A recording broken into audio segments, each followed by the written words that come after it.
حسن یہ کون یہ جو مطلب ارسطو ہے جس نے پہلے ان کو یہ سمجھایا کہ جی آپ یہ گندم ساری ڈی ریگولیٹ کر دیں، انہوں نے کہا جی ہمارا کوئی لینا دینا نہیں ہے، آپ جس نے مرضی سٹور کرنی ہے سٹور کرے، جس نے مرضی بیچنی ہے بیچے، آئی ایم ایف نے کہا تھا ٹھیک ہے، تو ہون آئی ایم ایف کتنے مطلب کتنے چپٹر گئی؟ اب بات یہ ہے کہ اب اپنی ضرورت ہے، اب ظاہری بات ہے چیزیں مینج نہیں ہوں گی، امپورٹ کرنی پڑے گی، گودام کے اندر جو گندم تھی کالی ہو رہی تھی بیچ دی اور گندم خریدی نہیں۔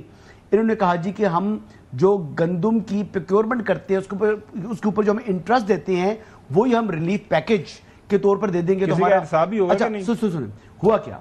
ہوا، یہ کہ یہ اب تباہی آ گئی ہے، لیکن میں اب ان کی عقل کے اوپر میں پھر سوچ رہا ہوں کہ مطلب کیا کروں، ماتم کروں کہ 10,000 لوگوں کو آپ لگا کر سروس کرا رہے ہیں اور جو مر رہے ہیں ان کو تو بچاؤ، پہلے بندوں کو بچاؤ یار۔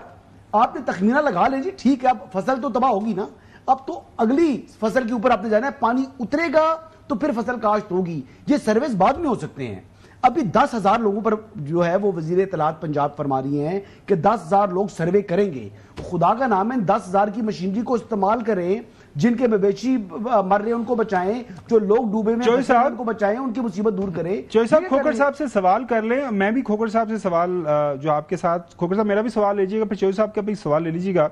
لائف سٹاک کو بڑا سیریس خطرہ ہے اس وقت، میں آپ کو بتا رہا ہوں کہ جو ہے جو مال مویشی بچ گیا ہے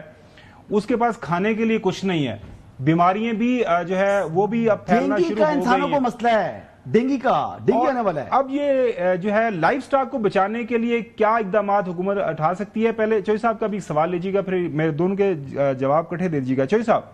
آپ یہ بتائیں کہ آج کیا کریں؟ آج کیا کریں؟ جو رو پیٹ رہے ہیں، جو بندوں پر بیٹھے ہیں، جو پانی میں پھنسے ہیں، جو اپنے گاؤں اور ان کے دیہات اور ان کی ساری فصلیں اور ان کے سارے جی کھوکھر صاحب ابھی تو ہمیں ہیلی کاپٹر اپلائی کریں، جو کرنا ہے کرو، ان کو تو بچاؤ پہلے۔ ہم اس بات